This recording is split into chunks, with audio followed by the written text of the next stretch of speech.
Hello, and welcome to another live broadcast with MedStar Georgetown University Hospital. My name is Karen Zingle, and I'm joined today by three of our gastroenterologists, our GI experts, who will be discussing colon cancer prevention, including the signs and symptoms, who is at risk, what measures to take to prevent colon cancer, including genetic counseling, and how screenings can help. So let's welcome our experts. We have Dr. Priyanka Kanth, Dr. Angelica Nocerino, and Dr. Joseph Jennings. Thank you for joining us today. Let's get to know our experts. We'll have you introduce yourselves to our viewers. Let's start with Dr. Nocerino. Hi, everyone. My name is Angelica Nocerino. I'm a gastroenterologist at MedStar Georgetown and MedStar Lafayette.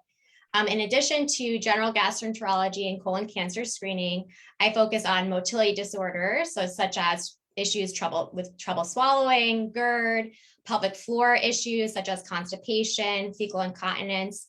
I really love being a gastroenterologist. It's a very fun and rewarding field. And through all the testing, procedures, and treatment options we have, you can really have a tangible effect on patients' lives and improve their quality of life. Wonderful. Thank you so much. Dr. Kanth, will you introduce yourself? Awesome. Thank you for having me here. My name is Priyanka Kanth. I'm one of the gastroenterologists here, and I focus on GI cancer prevention. So that is my area, my clinical and research in this area, including the genetics, what can increase their risk. And I see a lot of patients. I have a dedicated space for patients who may have a genetic condition that increases the risk of GI cancer. I call it GI cancer. It goes beyond colon. So I say it's a full GI cancer prevention clinic, including some research and other efforts, very collaborative. So I'm very excited to be part of this today. This is what I do. And thank you for having me. Of course. Thank you. And Dr. Jennings, Yes, introduce yourself. I'm Joe Jennings. I am another gastroenterologist located at MedStar Georgetown, as well as our Lafayette Surgery Center and our office in McLean. Like Dr. Nocerino and Dr. Kanth, I also work with patients to identify early signs of colon cancer, prevent colon cancer, diagnose colon cancer.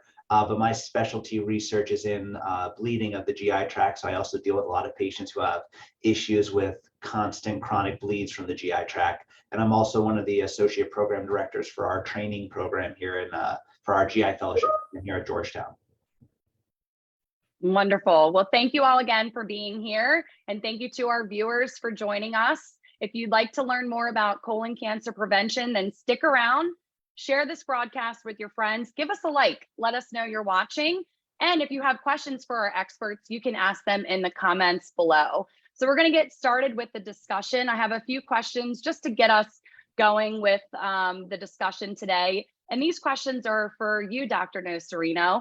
Let's start with just the basics. What is colon cancer? And can you talk about whether or not it is preventable? Yeah, so colon cancer is a cancer that affects the large intestine, also known as the colon and the rectum. It is actually thought that a large portion of colorectal cancers and deaths are thought to be preventable. So with colonoscopy and colon cancer screening, precancerous growths in the colon and rectum, known as polyps, can be detected and removed, potentially preventing the progression or growth to colon cancer. In addition to colon cancer screening, things such as exercise, healthy eating, and maintaining a healthy weight can reduce your risk of colorectal cancer.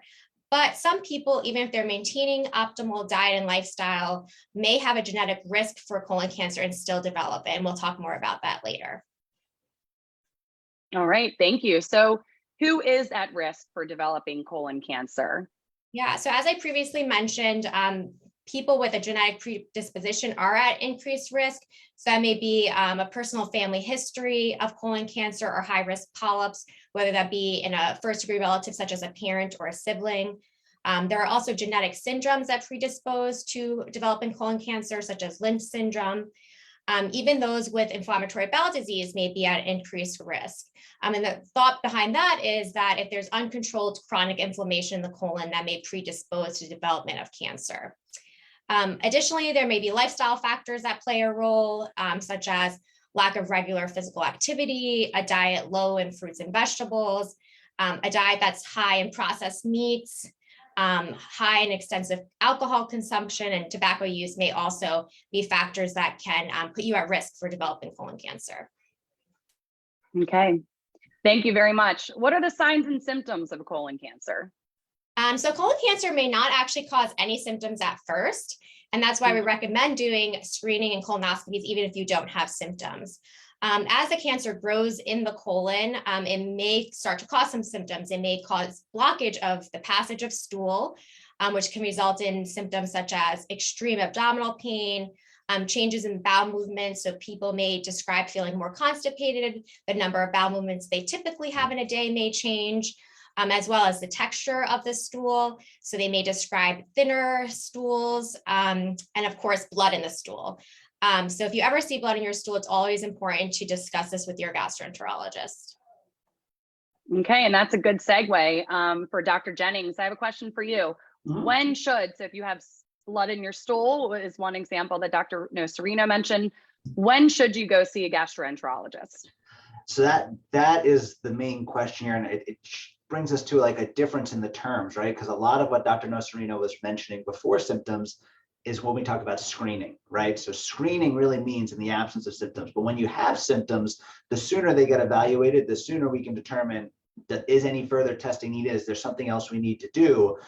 Because not all symptoms are definitively signs of colon cancer. As Dr. Nocerino mentioned, a lot of those symptoms are caused by a lot of things, and thankfully a lot of them are not dangerous. So blood in the stool can range from, I have a hemorrhoid, right? A vein that's dilated down there that was irritated and bled a little bit, or it can be a sign of something growing inside the colon that's not supposed to be there. So the sooner, when you recognize a symptom like blood in the stool, that you go and talk to your doctor, or your doctor sends you to talk to a gastroenterologist, the sooner we can help you differentiate based on the history itself, but more importantly, by looking and figuring out what the actual diagnosis is, we can help you determine which test is best to figure out where that symptom came from.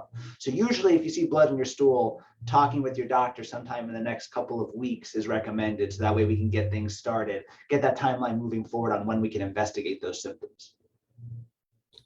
All right, thank you very much. We talked a little bit about prevention. Can you reiterate or expand on what we talked about earlier in terms of prevention? How can, if someone's thinking right now, how can I prevent colon cancer?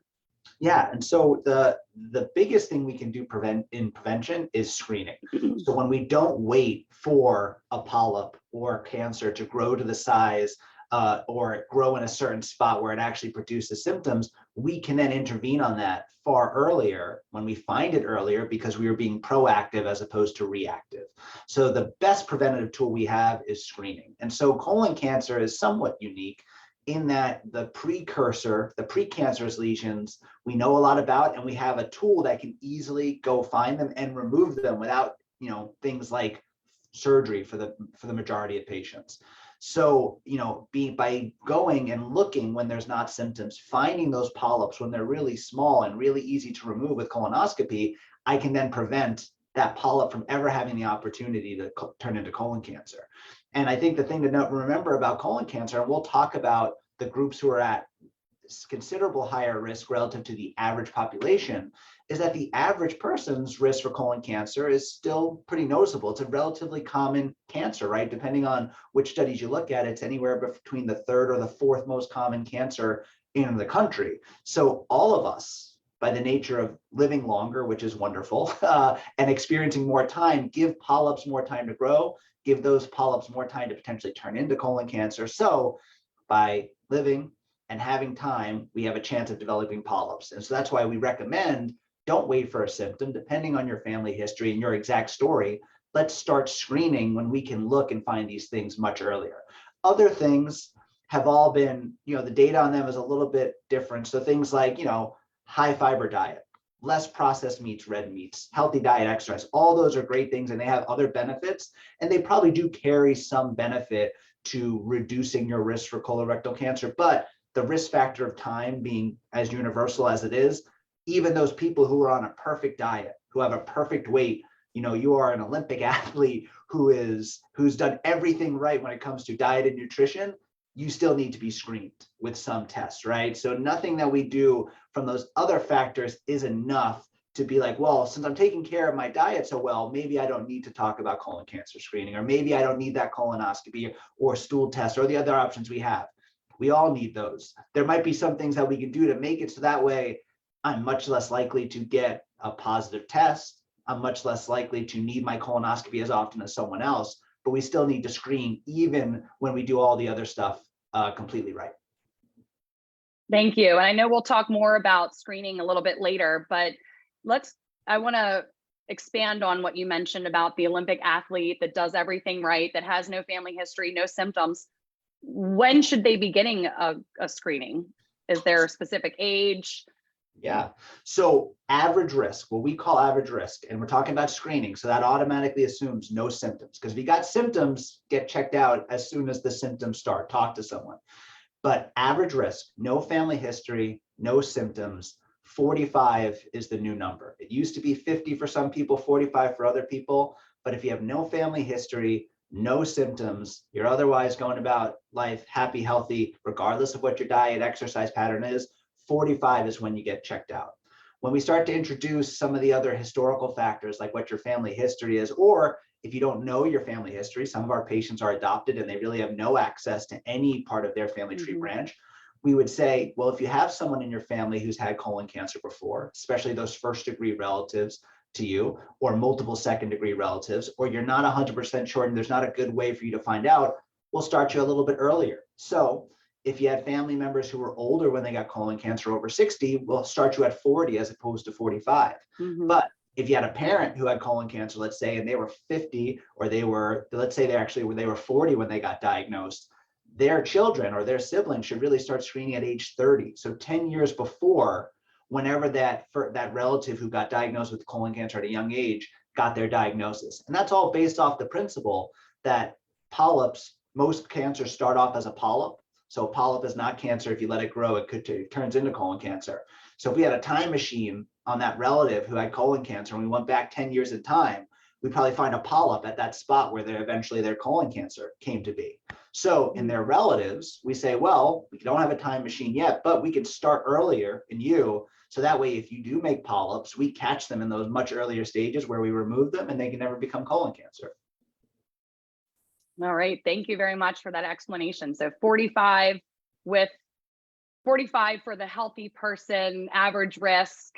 It could vary depending on your family history and other factors. For sure. Let's talk about going back to what you were mentioning earlier about different groups of people and that higher risk. So it sounds like family history is definitely a factor, but can you talk about the groups of people who are at higher risk than others? And can you also talk about why colon cancer is occurring at a more increasing rate among younger adults, which our viewers may have experienced personally in their family or have heard about it? Can you talk about that a little bit? Yeah. So, we talked about family history and how that number is fluid depending on what the exact family history is, which relative, what age was the diagnosis. Other groups separate from the genetic syndrome. So if your family tree has a lot of cancers and there's certain patterns to which cancers and which relatives and so forth. So at some point, some families do say, hey, these things are coming up so often, we're actually going to go talk to someone who can maybe test our genetics, right? To actually do some sort of formal evaluation of our family history and decide, is genetic testing needed? And if they undergo that genetic testing and it says, hey, your family tree, your genetics actually do have genes that don't work the way that we expect them to, that really increases your risk of colon cancer. And Dr. Kanth's going to talk a little bit more about that. So I'm going to put that group to the side, because those groups, I should say, because not every genetic syndrome is the same, they have really special recommendations, not only on what age they start, how often they have to come back for multiple tests, they get other screening outside of colon cancer and certain syndromes. So they're like a separate area. So we have the family risk people who don't have a known genetic issue. It's just colon cancer seems to pop up maybe a little bit more often than the average family tree. Then I think the next biggest group that's at highest risk, and this would include more younger people, are people who have either a disease called ulcerative colitis or Crohn's disease, especially Crohn's disease of their colon. And we know that these inflammatory conditions of the colon can increase the risk for cancer. And it kind of changes the way cancer develops in the colon so that it can occur at younger ages. It can occur more often. And it can grow more quickly. And so those people, when they get diagnosed with their ulcerative colitis or Crohn's disease, in addition to managing their inflammation, which will then hopefully lower their risk for cancer, they're going to get colonoscopies at younger ages and more often, sometimes as frequently as every 1 to 2 years, because we know that the way their colon grows and develops and in response to that inflammation may change how quickly polyps and dysplasia is the other word we use for it. Those lesions can form in the colon.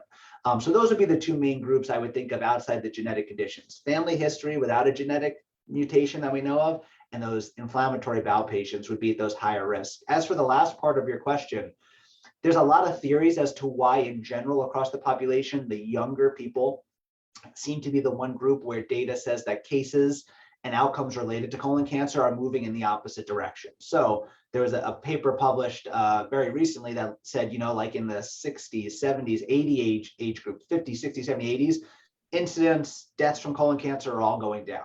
That's the whole goal of all this. That's all great news. In younger people, it's still a rare event, but incidence went up. And the answer to why that's happening is, I think the end answer right now is we don't know exactly why, but that was part of what moved us to bring screening down a little bit from 50 to 45, is that, hey, there's some trend. There is a trend we've acknowledged. What exact factor? Is it diet? Is it something environmental in general? Is it something we haven't even thought to investigate yet that's causing it? Whatever it is, let's start to look a little bit earlier so we can catch some of these things either in the precancer state or the earliest stages where things like surgery are curative. Thank you very much for that. How much does diet and exercise play into your risk for colon cancer? I think it's variable now to the point where we can't just recommend one diet and be like, you'll never get colon cancer, right? So there's good studies that say the more processed meat we eat, red meat, lack of fiber, so not enough fruits and vegetables, seem to increase the rates of people who are developing polyps, and more polyps may lead to more cancer. Like anything in our body, what we put into it impacts our global health. So I think that an exact number in terms of risk, in terms of percentage of increase and things like that is hard to put down, but we do see trends that if your diet is really high in some things like red meat, processed meats especially, and really low in others, fruits, vegetables, sources of fiber, you might be increasing your risk. So the more variety you can incorporate into your diet, the more fruits and vegetables you can include, making red meat and processed meats, are more of a rarity or a special treat as opposed to a mainstay of your diet, are probably good things that every one of us can do in day-to-day life to potentially improve our chances of polyps and cancer. Great, thank you very much. We're going to talk more about genetic counseling next. Dr. Kanth, I'm going to switch over to you and talk about how genetics plays a role in the risk. Can you talk about, expand on what we've been discussing so far about genetics? How does that part play a risk in developing colon cancer? Absolutely. So like Dr. Nocerino and Dr. Jennings kind of highlighted, you could be having a higher risk of, colon cancer based on family history. So that's one of the factors we look at. The younger you are, their suspicion of having a genetic cause is higher. So if we just look at the data, so young patients, so young onset colon cancer, when we say young onset, it's less than age 50. So in that data, that group, whoever had cancer, 1 out of 5 will have a genetic mutation, genetic alteration that would explain their cancer. We still don't know the 4, what's causing that, but 1 out of 5 we can still explain. And that's what where the genetics has the biggest role. Of course, anyone can have genetic testing. So around 10%, 10 to maybe 20% in younger patients less than age 50, where we can explain a genetic cause, a known genetic cause that I can test your blood for a genetic alteration, and that will explain why somebody got colon cancer. But it's not the biggest group, but it is a pretty significant group because you can find an answer in some sense what caused the colon cancer, but also increases your other organ risk, which can be increased from that, say, specific gene variation. We can screen for that. And then we put you on a screening for more frequent surveillance, not only for colon, for other organs, and then it affects your family members.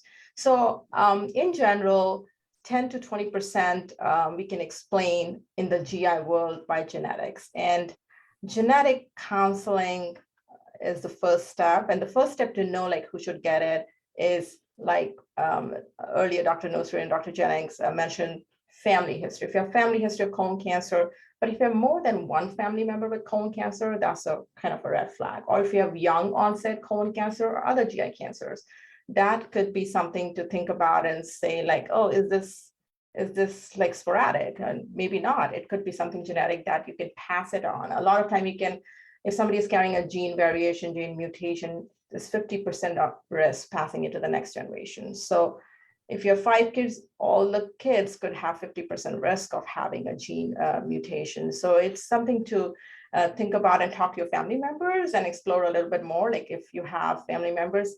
I also want to point out one thing, that you may not have colon cancer gene variation. Like somebody has a family history of other organ cancer, but you may still have a gene mutation that increases your risk of colon cancer. So even though nobody has colon cancer in your family, but you hear that I have an aunt with ovarian cancer, somebody with uterine cancer, somebody else with some other cancer, they could still be at a risk for increased risk of colon cancer. It's just that no one has developed that. And that is something you can only recognize once you have a good family history. That's very good to know. Thank you very much. Can you talk about the program at MedStar Health, the genetic counseling program, and how specifically the gastrointestinal cancer prevention clinic at MedStar Georgetown helps patients who are at high risk?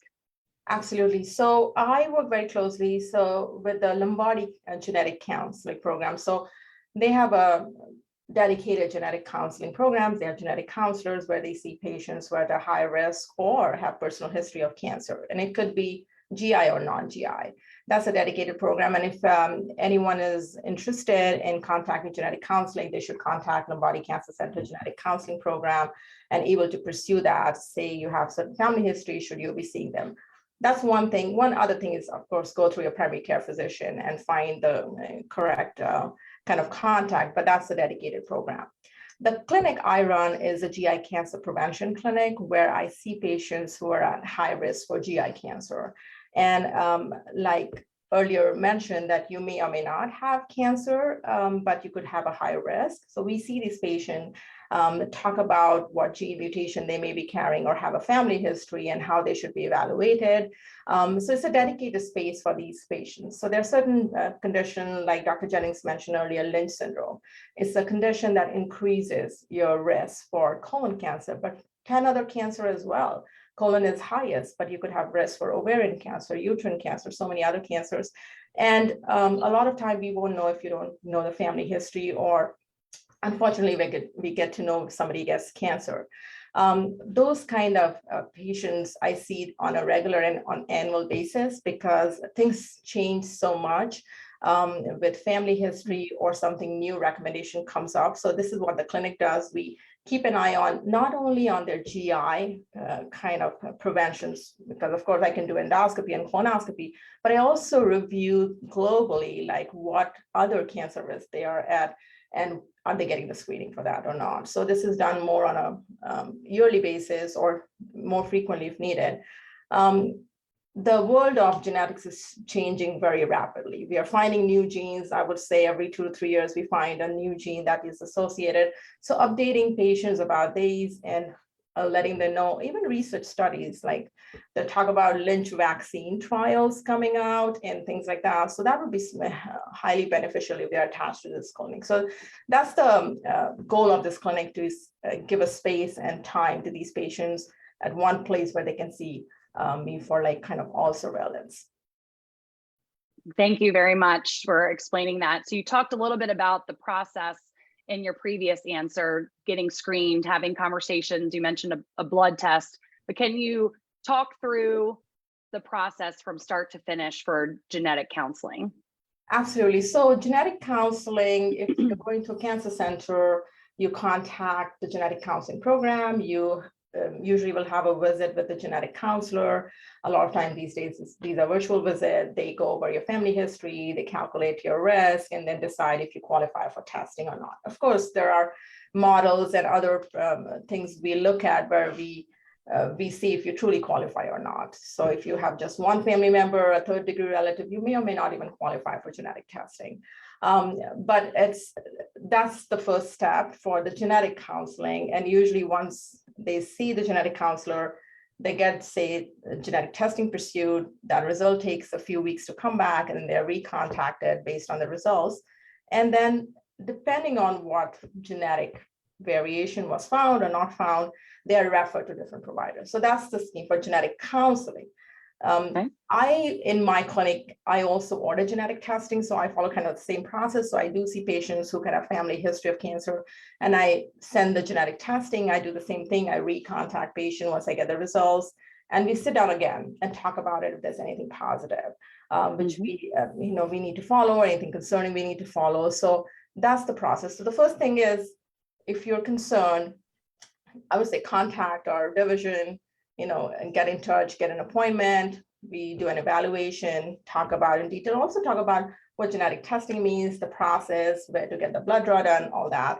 And then we explain like outcomes and other things related to that. So that's the usual start. Okay, great. So it sounds like it's very comprehensive between discussions and testing that you have with your physician. Can you talk about the types of genetic syndromes that put someone at higher risk for colon cancer? Absolutely. So I would highlight Lynch syndrome here again, and you've heard this term a few times now. And the reason I highlight this is one of the most common inherited syndrome. And when I say most common, it could be 1 in 300 person. So that is how common Lynch syndrome would be. 90% of Lynch syndrome carriers do not even know they have this condition. And this is a condition that you can only find if you have a suspicious family history, or if somebody has personal history of cancer and do the gene testing and you find it. A lot of time you're not aware. So this is the most common, I would say, still underdiagnosed. And the goal now is to find and identify these patients, because if you find them, like Dr. Jennings mentioned, we start at age 45 for everyone. But if somebody had gene mutation, you may not have cancer at age 40, 45, but if you have this Lynch syndrome, we start screening you with colonoscopy by age 20. So it could be as early as 20. There are some other rare syndromes, I call it rare because they are rare, but they are quite dramatic in presentation, with loss of polyps. Familial adenomatous polyposis is one of them. Lots of other polyposis condition. Rare, but when they present, we have a chance to test the family members and start screening early. And sometimes in FAP patient, we start screening by age 10. So it's knowing who could have this syndrome. Lynch syndrome, I also want to point out, it's not a condition where you have lots of polyps. So as a gastroenterologist, if I screen somebody and I find 2 polyps, I cannot tell you if it's Lynch syndrome or not, unless and until I have a high suspicion based on your family history or any history of cancer in family or personal history. So it can be tricky. That's why identifying this condition is huge, along with many other rare syndromes, which usually have long names like Peutz-Jeghers syndrome and juvenile polyposis syndrome, etc. But the most common is like if you have multiple family members with cancer, especially if they're early onset, less than age 50, think about it could be something genetic. Okay, thank you. Dr. Jennings, do you have something to add? Yeah, I just think for our listeners, especially, there's a lot of commercially available things. We're talking about genetic testing, and there's a trend now where people can find out things about their genetics commercially. And I hope from listening to Dr. Kanth, you realize how complicated and specific all this stuff is, that the decisions to get those tests done and the specific type of tests are not necessarily something that's as readily available or easy to comprehend as these over-the-counter, at-home kits. And those kits, they can provide information, but they can also provide information that makes the picture really cloudy. And it makes it really hard to interpret when not done in the right context of all that information Dr. Kanth just shared with you, right? Like, she has spent her career becoming an expert in this one small area of the bigger medicine and gastroenterology world. And our genetic counselors have committed all of their time to that too. And it's just not, it's something to be aware of. Like, we don't necessarily want everyone to run out and do a home test and then come in with the 40-page printout of all the different results, because there could be a lot of stuff in there that doesn't clinically mean anything, but could make people really nervous too. So I think it's an important caveat that it's, all this discussion is really most powerful and most useful in the hands of an expert like Dr. Kanth and the experts of our genetics counselors who can help really put everything in the right context. That is a great point. Go ahead, I Dr. just want Kanth. to point out, this is a great point in terms of direct consumer genetic testing I've seen. I cannot tell you how many patients have had these kind of testing and they've never really seen a genetic counselor and they are confused. They don't know what to do. And this is really important because you don't want to underscreen, but you don't want to overscreen. You don't want to remove organs based on something that was not well understood and well explained. So I've seen this many times happen. So thank you, Dr. Jennings, for bringing that up, because this is very, very important. Have a good expert, genetic counseling team or expert centers where we have clinic like this to discuss and talk about, why we are doing what we are doing. I mean, in the GI professional world, like I'm a gastroenterologist. Just last week, I came to Dr. Kanth's office and I said, I have this patient and this is what you do all the time. And I think I can help him, but I think you could help him even more. And we so that just goes to show you that this is not just to the general population. Like I shouldn't go and just randomly order up whatever genetic tests I want on myself without understanding the repercussions of it, because it's could have really good information. It can be really anxiety inducing until you get to talk with someone who can really explain it. And it can lead to a lot of testing you don't need. So it's, there's roles for things like that, but it's always best when you have someone who can lead you through it. Yeah. Speaking of at-home tests, we actually have a question from our audience about at-home tests. And I don't know if genetic testing is included in this, but the question was about ColorGuard. What are your thoughts on ColorGuard and is this effective? Dr. Jennings, I'll start with you. ColorGuard is a ColorGuard, it's a stool-based test. So a kit comes to your home, they ask you to collect a stool sample, send it back, and then that test, they look for things like microscopic evidence of blood. So again, if someone had seen blood in their stool, that's a symptom, not screening, right? So it's taking what we think is an overall normal stool. It's going to look for microscopic blood in the stool, as well as DNA and protein that is thought to be associated with either cancer or polyps. So we're kind of looking for breadcrumbs in the stool that suggest that there's something in the colon worth going to take a look at. So in people who are average risk, no family history, could have gotten either their colonoscopy and get that done every 10 years, or they can opt for one of these tests, a stool-based test. And if that test is negative, the ColorGuard test says repeat it again in 3 years. If it's positive, you need a colonoscopy, because the ColorGuard doesn't tell you, do you have polyps or cancer? It just says there's some evidence of something in this stool that makes it worthwhile for us to do a colonoscopy in this patient. Those tests have benefit, especially in patients who have access issues to colonoscopy. We're getting a colonoscopy. There are parts of our country where getting access to a gastroenterologist to do your colonoscopy is not as easy as it is in Washington, D.C., where the whole city is barely 10 by 10 miles around the borders in our surrounding area. So in those situations, stool-based testing is a good alternative. ColorGuard is currently recommended as a second line agent compared to either colonoscopy or the other stool-based test, which is called FIT testing. FIT testing looks for microscopic blood. It's done annually. So the best screening test for average risk people for me is the one that you'll do and the one that you'll follow up on. So if I talk to a patient and they say, I'm never doing a colonoscopy, don't want to do it unless there's a real good reason for it, I will talk to them about something like ColorGuard. ColorGuard obviously has a lot of commercial, so people know about it and ask about it up front. So I just tell them that, if this is positive, you're going to need a colonoscopy anyway, but it is an option for screening. Okay. Thank you, Dr. Nocerino. You have some thoughts on that? Yeah, I was just going to add, with all the stool testing, we'll talk more about that. There can be false positives and false negatives. So if you get a negative ColorGuard, it does not mean that you necessarily don't have colon cancer or that you don't have a large polyp. Because again, that specific study or that specific test is looking for either blood or genetic markers that can be linked to cancer. But with things like such as a colonoscopy, where you can go inside and see a polyp and potentially remove it and prevent it from developing into colon cancer. So that's why, generally speaking, a colonoscopy is preferred over a stool testing if you're able to get it done. Okay, thank you very much. Appreciate that. And thank you for your question. If you have other questions, please ask them in the comments. And just a reminder, we are talking today about colon cancer prevention with our gastroenterologists from MedStar Georgetown University Hospital, Dr. Kanth, Dr. Nocerino, and Dr. Jennings. We've talked a lot about what colon cancer is, risks, signs and symptoms, and the genetic counseling and testing. So we're going to shift gears and talk more about next steps after these tests are done, talk more about screening. But if you haven't done so already, give us a like, let us know you're watching, share this with your friends, and a reminder to ask questions in the comments. So Dr. Kanth, I'm going to go back to you, and I want to talk about next steps for genetic counseling. If someone, if there is a gene mutation that comes back after the genetic test is conducted, what are the next steps for patients?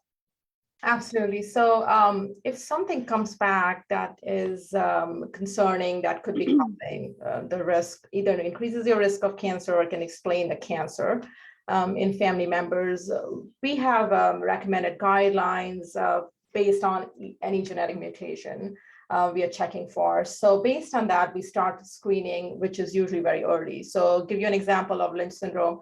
And there are hundreds of genes like this, but giving you an example of Lynch syndrome is caused by 4 major genes.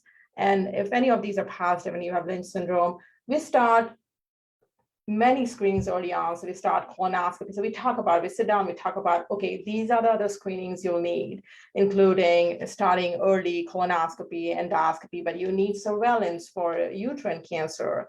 At some point, you may even consider removing uterus for these conditions. So there are a lot of implications. We send them to dermatologists to get a skin exam. We sometimes send them to urologists or do other screening, like for pancreas. That's another cohort of patients we have. We have increased risk of pancreatic cancer. So really it comes down to what gene variation we found, what other cancer has been associated. So like I said, many genes are associated with more than one cancer. It cannot always explain just one cancer. It has association for other organs. And that's where the benefit of screening is. We know it, now we can screen you earlier, and hopefully we can find things earlier or prevent it. You'll never have colon cancer if we keep you on screening or other cancer. The hope is we can truly prevent, and we have seen that if we keep you on screening, there is a dramatic decrease in cancer incidence in such patients. But knowing is the key. If we know that, we can surely act upon it. Thank you very much. And so we talked a lot about what the benefits and what patients can understand through genetic counseling and genetic testing. Can you talk about, or can you share with our viewers, why do you feel it's so important for our viewers to think about their genetics in order to help them understand their risk to prevent colon cancer? Absolutely. So the knowing is key. If you know, you can prevent. That's the whole point, is early detection prevention. That's the key of knowing it. So all of us, if we don't have a known genetic mutation, family history, we have 5% risk of, say, colon cancer. If you have a gene mutation, your risk can increase anywhere from 10% to 100%. So if you know you are carrying a gene mutation, you can act upon it and start screening and prevention. So you could be completely healthy, no symptoms, no cancer, but you could still be carrying this gene mutation that increases your risk. So that's the part, like knowing if you could have that based on suspicious family history would be the key to for the prevention aspect. And because what we are doing really is hoping that even though you have risk of 70% maybe of developing colon cancer and Lynch syndrome, if we start surveillance, we can find these polyps, like Dr. Jennings mentioned. It's in the smaller, it's a small size, we can remove it, and it will never turn into cancer. So we do more frequent surveillance. So say, for example, an average risk who doesn't have a gene mutation, if they don't have a family history, we can screen them every 10 years. But in Lynch syndrome patient, we screen them every 1 to 2 years. And the reason is cancer can develop very quickly. So we bring them sooner so that before the cancer comes up, a polyp comes up, or if the polyp is still small, we can remove them and really truly prevent. So that's the idea of knowing what you may have that increases your risk of not only colon, but other cancer, and start early screening to prevent. Thank you very much. And we talked about the family history part, and a little bit earlier, and I think we mentioned a couple times, if someone does not know their family history, what do you recommend for them? Because there's still genetic testing. You can look and see what their genetics say, but what do you talk with your patients about if they come in and say, I don't know my family history? Yeah, and if they don't know their family history and they still want to know, we can pursue genetic testing. A lot of time, I also want to mention this, that genetic testing is now very affordable compared to thousands of dollars patients have to pay. Now it's most of the time is, say your insurance cannot cover, or we don't have a like you don't qualify for testing because you don't know the history. You would maybe pay only $300 or less. So it's become more affordable. We can still pursue genetic testing based on like whether you know or not, but and that can, I would say, can be pursued for anyone. Essentially, having a family history would make things easier and maybe more high yield as well. Okay. Thank you very much. Appreciate that. Let's talk more about screenings. I'm going to turn now to Dr. Nocerino. Let's talk a little bit more about screenings for colon cancer. How can our viewers know if they need to get screened? We talked a little bit earlier about age, and we talked about symptoms. Can you talk about that again and share with our viewers, when will they know they need to get screened? Yeah. So we recommend that most people begin having colon cancer screening at the age of 5. So this is for the average risk person, no family history. And again, we recommend this in even patients who are asymptomatic. And again, that's because you may not feel that you have a little polyp inside your colon. So everyone at the age of 45 who's average risk should have some sort of discussion with their primary care doctor and gastroenterologist about colon cancer screening to know what options are available.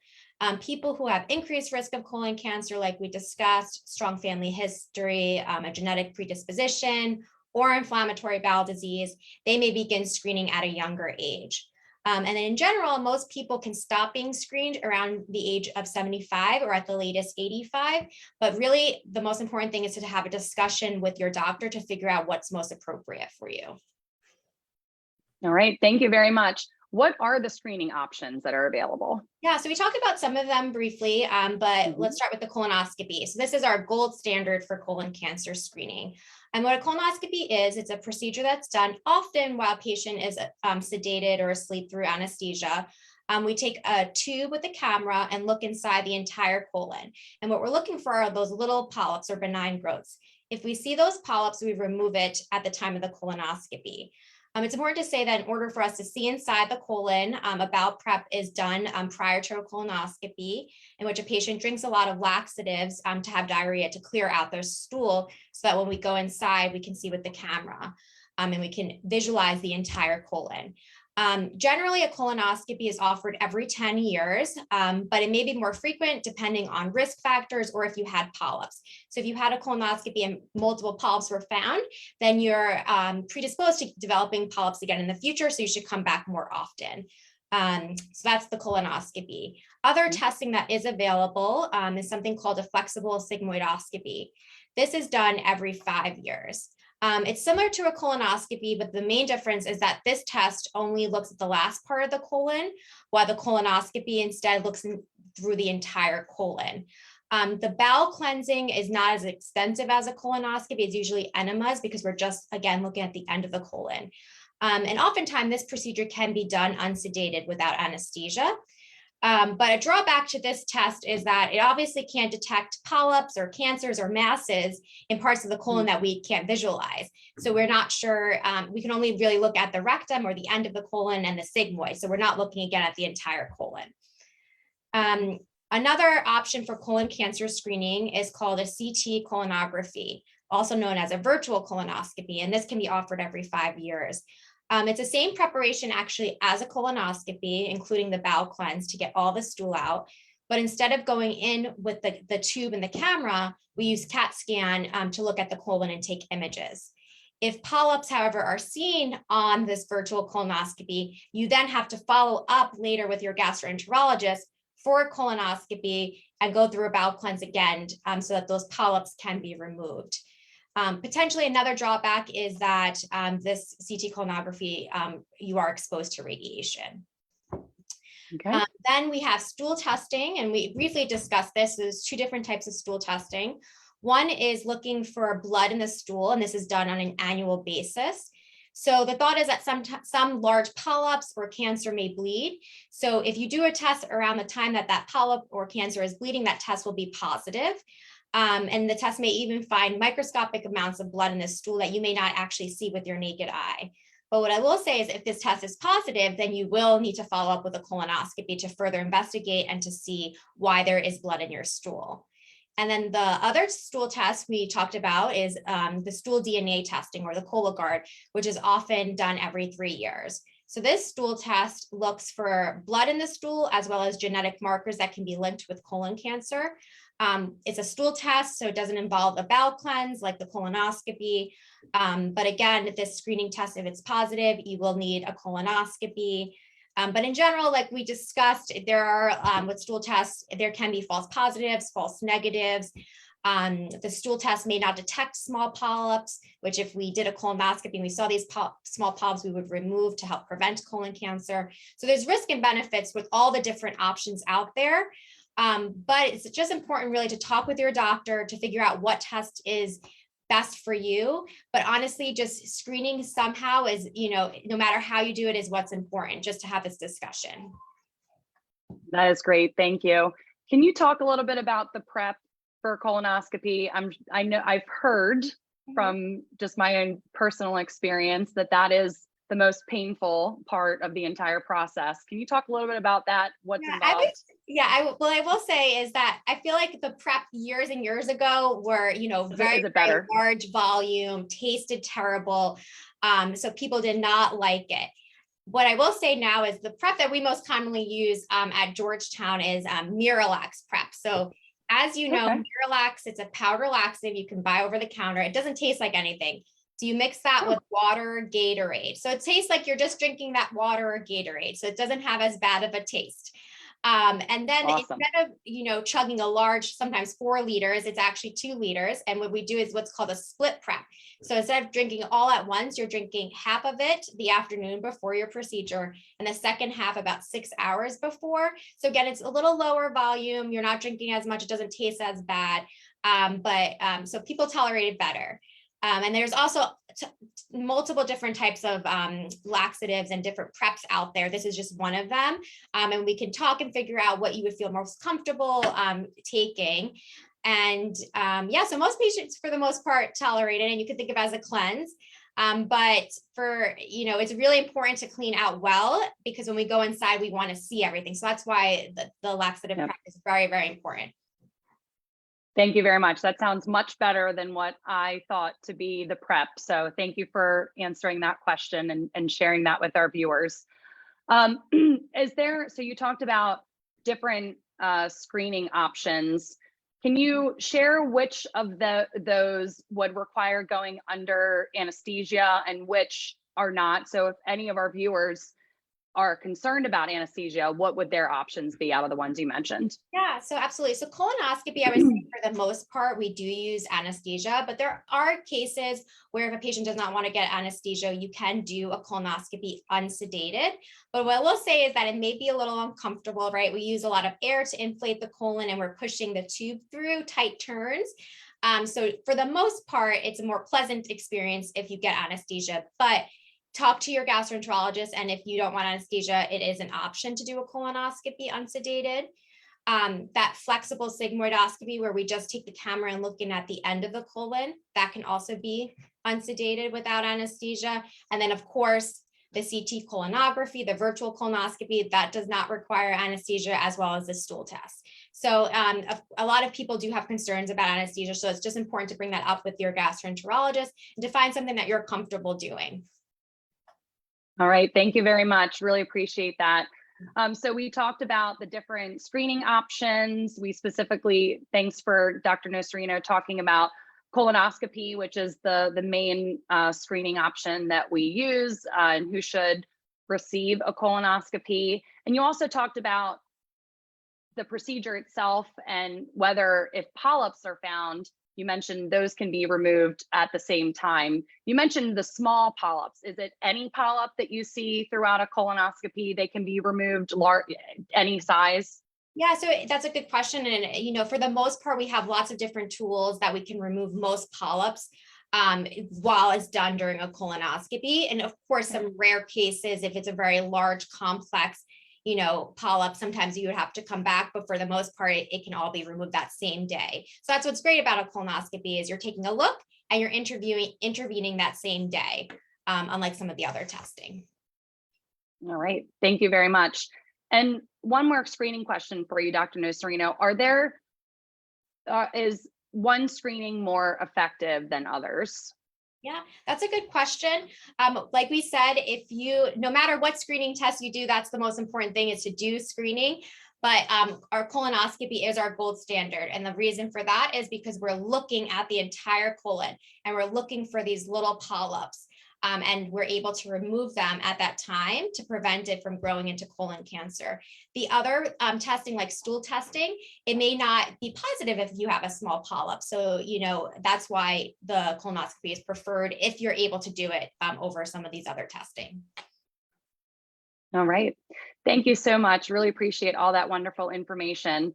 I have a question for you, Dr. Jennings. Now, I want to talk about the experience when you come to see a gastroenterologist. What our users or our patients expect?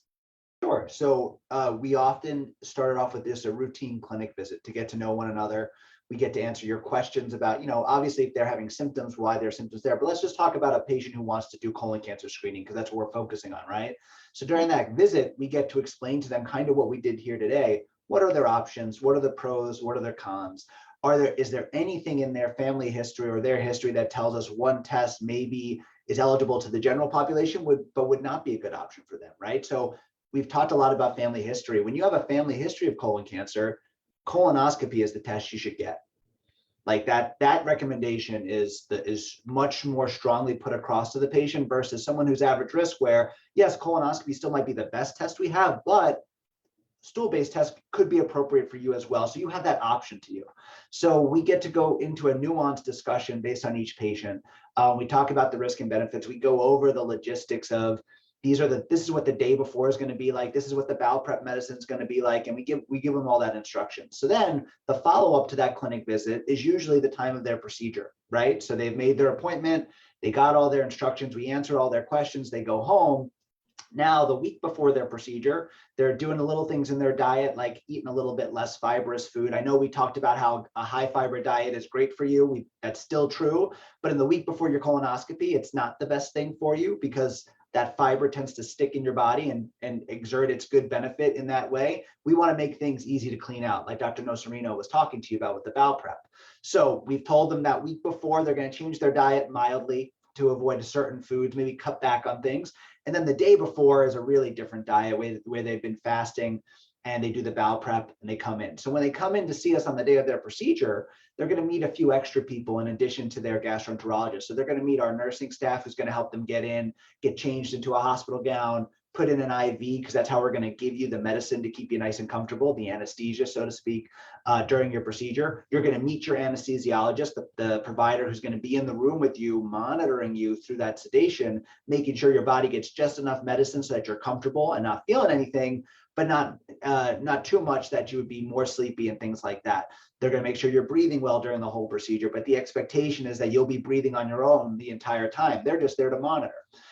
So then once we get you all set up in the gown, we have our IV put in, you've talked to those people, the actual procedure itself, after we've given you the medicine to go to sleep, is about 20 to 30 minutes. So the actual time where the procedure is happening is about 20 to 30 minutes. When we're all done, the scope is out, any polyps that were in there were removed.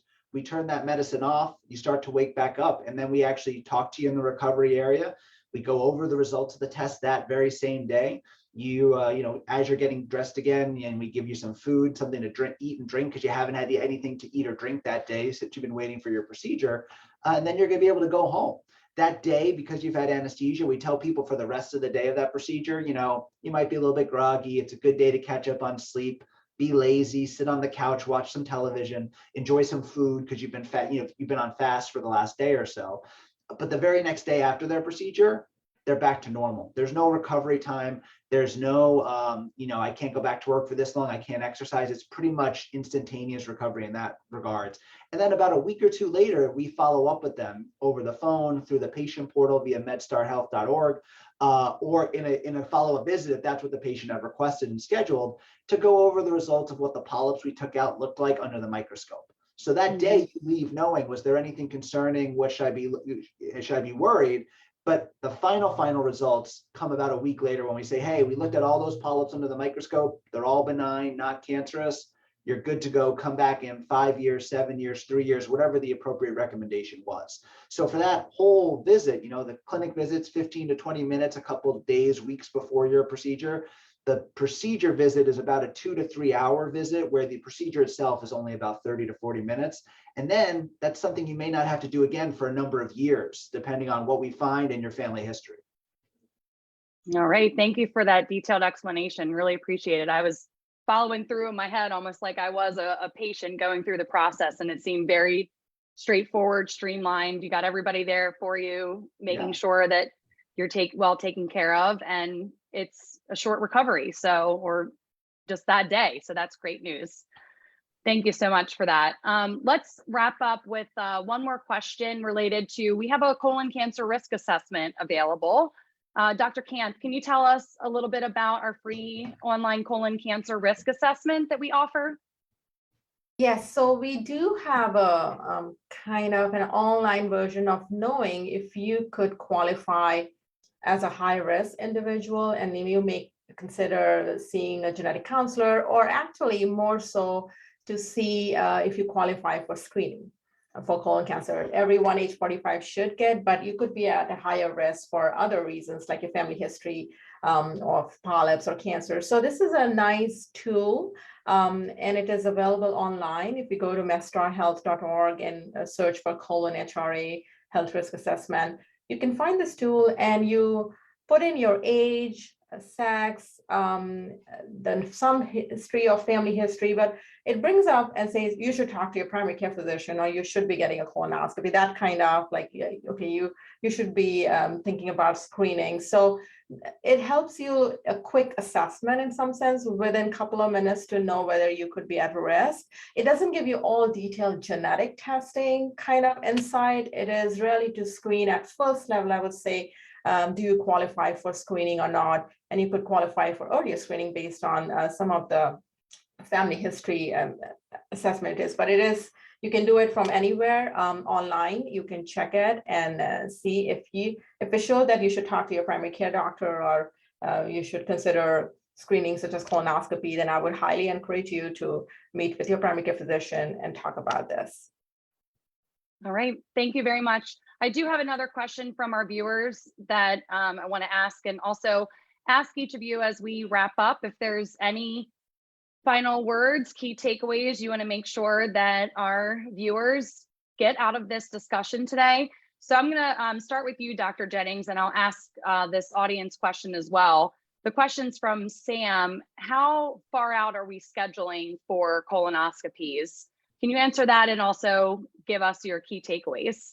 On average, it's about 2 to 3 months, so 8 to 12 weeks, depending on the indication for the procedure. So if you are having symptoms that are alarming, we are going to do everything we can to work with you to get that test done sooner rather than later.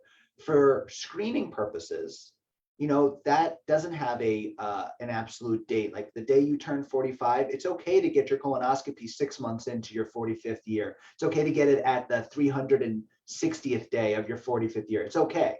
So we're going to try to find a date and a time that's convenient for you. But on average, the wait time is somewhere between that 1.5 to 3 months, depending on every provider's schedule and things like that. The benefit of working with MedStar Health Georgetown is specifically at Georgetown, you know, we have so many gastroenterologists that, and a busy endoscopy center, both here and at Lafayette, that we have so many different opportunities to fit you in. So again, especially in those patients who have symptoms or high level of concerns, that wait time can usually be shortened in most areas. So don't let thinking that it's going to take a month or two to get the procedure done stop you from reaching out and calling, because again, on case-by-case circumstances, we can often make that turnaround time a lot faster. And I think as parting messages is in that same vein, is the more we talk about this stuff without Facebook Live, at home with our families, if you've had a colonoscopy and it wasn't that bad of an experience, talking to your other family members about that, just letting them know that you had it done and it wasn't a big deal, it goes a long way to help people to feel comfortable to ask those questions and get it done. And then we have the opportunity then to possibly help prevent colon cancer in that person who otherwise would have never thought to call us and get their test done. So the patients and the people listening and the general people have as much power, if not more power, to help us get everyone screened like we want to in the United States and across the world for that matter. That's great advice. Thank you very much. It's very important to share this information with our family and friends, especially those of us that are watching today, sharing this information, having those conversations, maybe on the 45th birthday of your family member, you can take that opportunity to remind them. So thank you for that, Dr. Jennings. Dr. Nocerino, would you like to go next? Give us your key takeaways. Yeah, of course. So like we chatted about, most cases of colon cancer are preventable. So it's really important to get screened. And there's so many different types of screening options available. So meet with your gastroenterologist, talk about all the different testing. Even if you're asymptomatic, it's really important because we can prevent it. Thank you. And Dr. Kanth, what would you like to share with our viewers before we wrap up? Absolutely. So I always say, know your family history. If there is any suspicion or if you have any concern that you could have, you could be at high risk for cancer. Like I said, you may not have colon cancer in your family, but if you have multiple family members with cancer, so talk to your primary care physician, talk with genetic counseling. Never a bad time to talk about whether you could be at risk. Absolutely. Yep. It's a perfect time, like Dr. Jennings said, talk to your family members about this, and at the same time, ask them about their family history if you don't already know. So great takeaways. Thank you to all three of you for joining today. That is the end of our discussion. Thank you to our viewers for watching and asking your questions. If you'd like to request an appointment with one of our experts, or you would like more information, you can call us at 202-295-0570. Thanks again to everyone. We hope you have a great rest of the day. And remember to get screened. Thank you so much. Have a great day. Thank you. Thank you. Thank you. Thank you. Bye.